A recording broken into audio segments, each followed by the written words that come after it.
So, what do you want to start with? Did you get the list of calls that came through the telephone at the restaurant? Yep. There were about a dozen in the 4 hours that preceded the murder. I'll send you a list by email. What did you find on the knife? Got some good prints off it. They matched those found on the fork and glass at the suspect's table. So, the murderer was definitely at that table. Anything on the blade? I'm getting to that.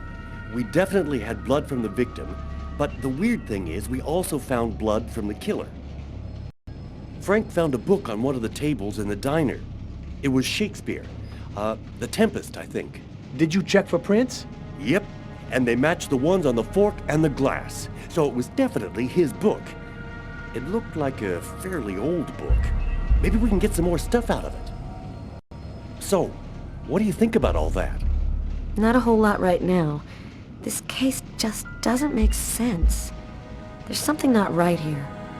You know, with all the weirdos running around loose these days, nothing makes any sense anymore.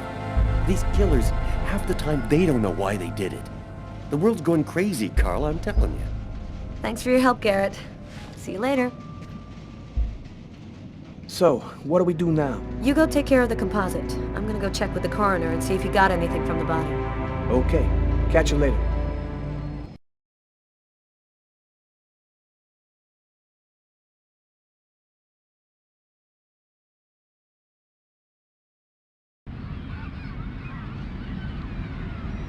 When Marcus and I were kids, we were inseparable.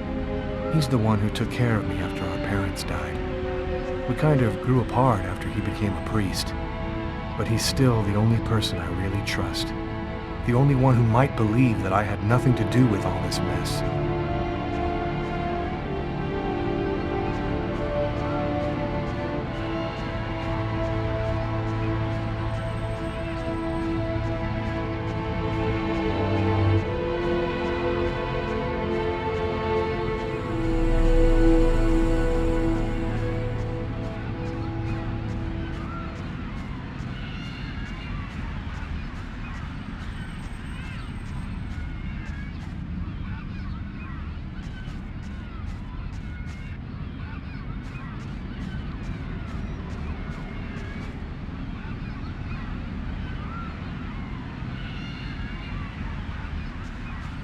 I'm happy to see you. I missed you. It's been a while. 2 years. So tell me what's happened, Lucas. I've killed a man, Marcus. It happened in a restaurant last night. It's like I was possessed, in a sort of trance, like I was a puppet on a string. I saw what I was doing, but I was powerless to stop it.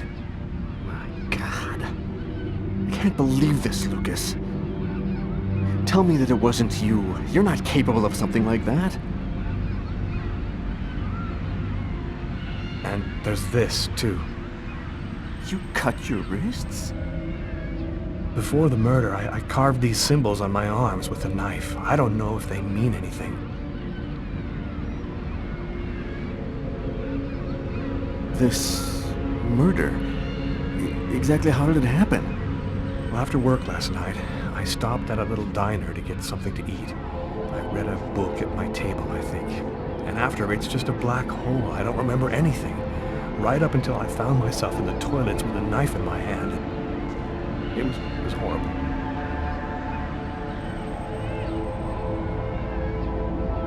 You say that you were in a sort of a trance. What do you mean by that?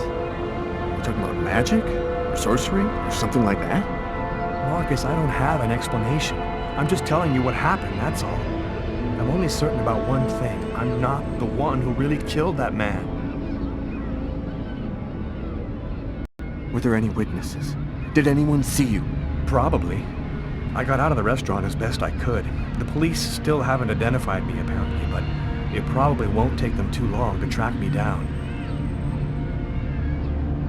While I was doing this horrible thing, I saw something, or rather someone. Was somebody else there with you? No, it was like a sort of vision. I saw a man in the middle of hundreds of candles, and there was this little girl. You saw a little girl? She seemed alone, lost. She asked me to help her. What happened to me, Marcus. What am I supposed to do now? You know me better than anyone, Marcus. Help me. Listen, Lucas, I'm a bit lost here. This whole story is just so bizarre. It might be better. Maybe you should go and tell your story to the police, Lucas. Turn yourself in before they find you. Do you really think the police are gonna believe a story like that? They'll throw me in prison for the rest of my life, and I'll never find out what really happened. I am a priest, Lucas. The fact that you have taken a life is a very serious matter. I told you that it wasn't me, Marcus. All these years and nothing's changed. You still never listen to me. Lucas, don't ask me to make a choice between my faith and my brother. I'm not a murderer, Marcus. You're the only person I can trust. I'm just asking you to believe me. Very well. I'll do whatever I can for you, but I can't do anything that goes against my beliefs. Look, I need to get some answers. I'll call you. Here. You need this more than I do. Marcus, you know that I don't believe in all that.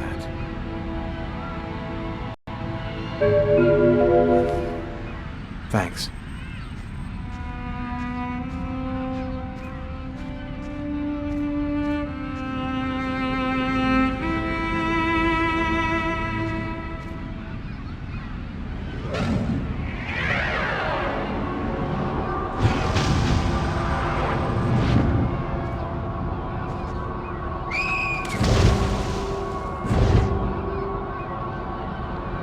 That kid, he's gonna slip on the ice. I've got to stop him. The cop in the restaurant. If I don't do something, the child will die. If I do something, the cop will recognize me. What am I gonna do?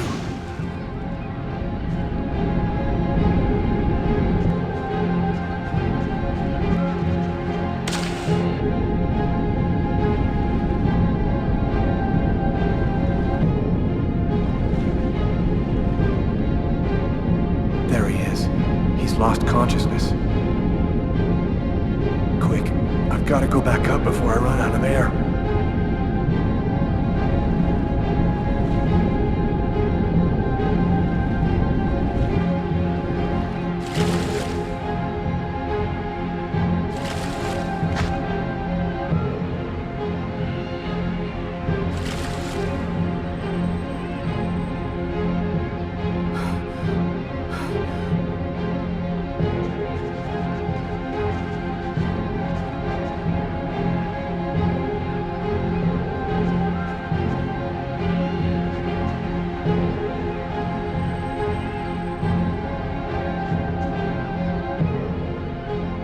His heart, no longer beating. Quick, maybe it's not too late. 1, 2, 1, 2, 3. 1, 2, 3. 1, 2, 3. 1, 2, 3. 1, 2, 3. 1, 2, 3.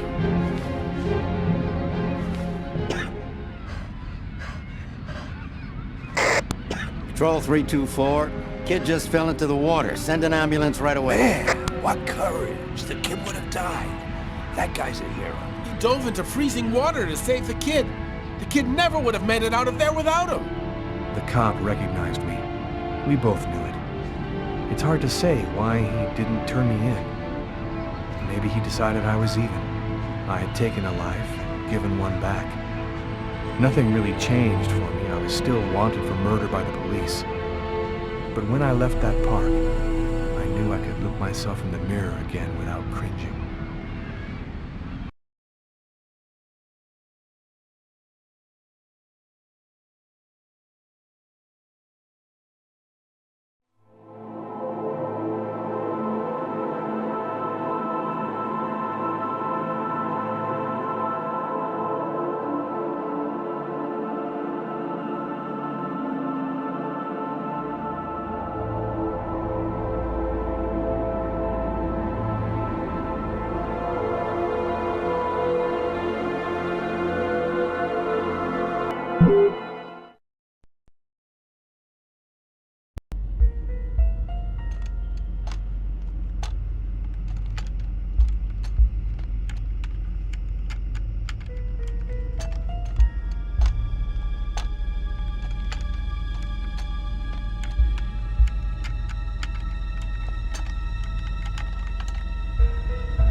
Okay, we're going to get started. If you prefer, you can wait outside. I'd rather stay here if you don't mind. I've studied some medicine. I've seen dead bodies. Oh. As you wish. No apparent hematoma on the body. 2 broken fingernails on the right hand. Large hematoma on the back of the cranium. Fracture of the occipital bone. Abnormal dilation in, both pupils. Why are his pupils dilated? What did he see before he died? 3 knife wounds between the 3rd and 5th ribs in the proximity of the heart. The blade was driven in deeply. The stabs seem to have been delivered from the front and moved from left to right. The murderer was left-handed. 1 stab neatly cut the aorta, and the other 2 cut the left and right coronary arteries. He really didn't have a chance. The blade slipped right through the ribs to cut the arteries. Do you think the killer had some knowledge of anatomy? It's not impossible, but I doubt that someone who understood human anatomy would do this. You'd really have to be deranged to want to provoke a slow and agonizing death in this manner. Do you think it was just by chance? Difficult to say. The chances of cutting all 3 main arteries to the heart with 3 lucky stabs are fairly small, but, it's not impossible. I saw a case like this once before. It was a while back now, in the 90s, I think. Exactly the same. 3 stabs around the heart, each one cutting a main artery. It really struck me at the time. I wondered how such a thing were possible. It was the, what was that name again? Karsten or Kirsten, something like that. Kirsten. Yes, that's it, Kirsten. You know about that case? Not yet. But I'm sure as hell gonna find out.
Burning with fever. I was shaking all over. The migraine was back and drilling holes into my brain. And to top it off, I couldn't keep any food down.